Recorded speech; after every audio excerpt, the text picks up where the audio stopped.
Hello and welcome to Cricbuzz Comm Box. I'm Saiyami Kher and I've got Parthiv Patel, the PPpedia with me. Parthiv, 63 for 4 in their 10 overs is what Canada have managed. Wickets falling all over the place. They got starts, Aaron Johnson and Pargat Singh, but Craig Young, very impressive. Yeah, they've been very impressive, but I still think that at 63 for 4, it could have been much lower. I don't, they definitely did change a wicket a bit. Wicket did get slightly better than what it was, but I don't think they exploited that condition that well. Especially Joshua Little, there's a lot to, there's a lot of expectation out of him. There's a lot of international experience. There's a lot of IPL experience and franchise cricket experience, but he's still, finding that length. To me, I think 63 for 4 could have been easily 50 for 6 or 7. Yes. But you spoke a little bit of the pitch, that it looks better than what we saw when India played Ireland. What do you think has changed? Is the ball more kind of coming on truly onto the bat? It is. The main thing is I think they've taken off the grass over the wicket, so the pace has gone a bit down.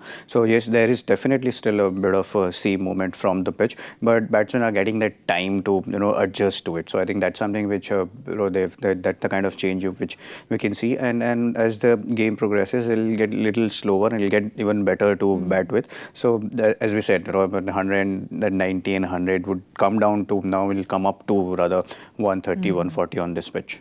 Well, Canada is not looking very good with the bat, but this is the highest power play score at New York, second highest so far in New York. So it shows us what this pitch has done so far. Yeah, it is. The pitch definitely has helped, and even Ireland bowlers also have helped him, and there is no doubt about it. But yeah, I think pitches got better, and that's a good news for all of us who are expecting good World Cup, especially good India-Pakistan game, where at least we get to see 140, 150 runs, and that we might just see that in India-Pakistan game, but that's for later on. But Canada, I think they are very much in the game.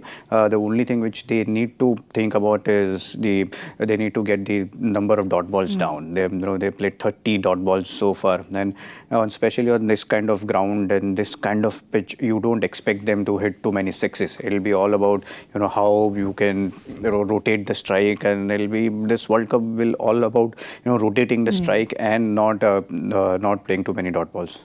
Well, we saw that Aaron Johnson and Pargat Singh got starts, but you called it and you said you could see a wicket coming soon, and then we saw Aaron Johnson get caught in the deep. Yeah, that was because of the dot ball pressure was mounting on him. He played 4 dot balls, and then he basically had no choice. He had to go for that big hit, and big hits are not going to be that easy. So that is the reason why the percentage was of him getting out more than executing that big shot. But yeah, I thought again this will be about if you're set, you try and get to 60 or 70. Those 20s and 30s will not help the team to get to a winning score.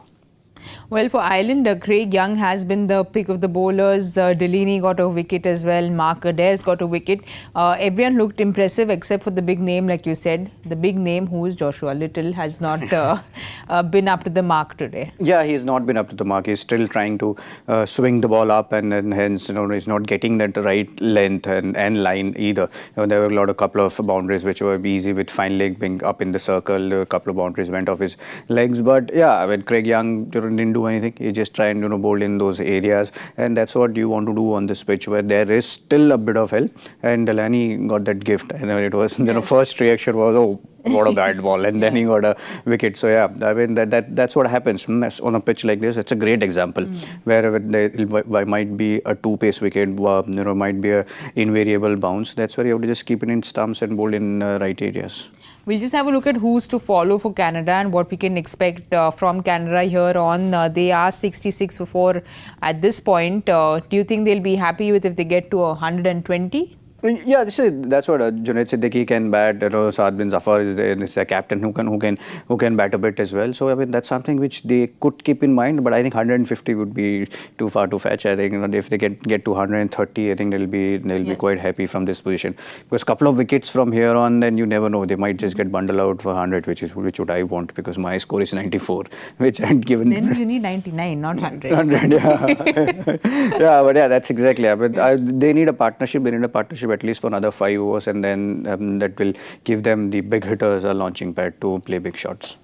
All right, we'll see whose score is going to come closest to. Is it going to come close to our power play to our predictions, or is it going to go past the 120s and 130s? We'll find out. We'll give you all the updates in our mid-match show. So do join us, and thank you so much for watching Cricbuzz Comm Box.